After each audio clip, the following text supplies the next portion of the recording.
এই সংঘাতের ঘটনাটা পূর্ব পরিকল্পিত। অতীত আওয়ামী লীগের উস্কানি এবং সরাসরি অংশগ্রহণে এই ঘটনা ঘটছে। দেখেন গাড়ি কলের লোক এসে নামতেছে হাটহাজারী মাদ্রাসার সামনে, আক্রমণ করবে হাটহাজারী মাদ্রাসা।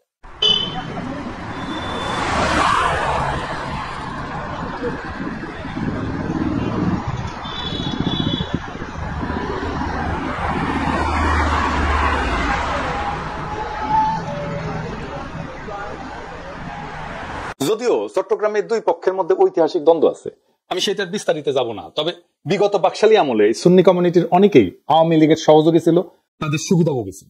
এই হাটহাজারী ঘটনার পরে আপনি দেখেন হারুন ইজার সহ দায়িত্বশীল অনেকেই খুব সুন্দরভাবে দুই পক্ষকে শান্ত থাকার অনুরোধ জানাইছে।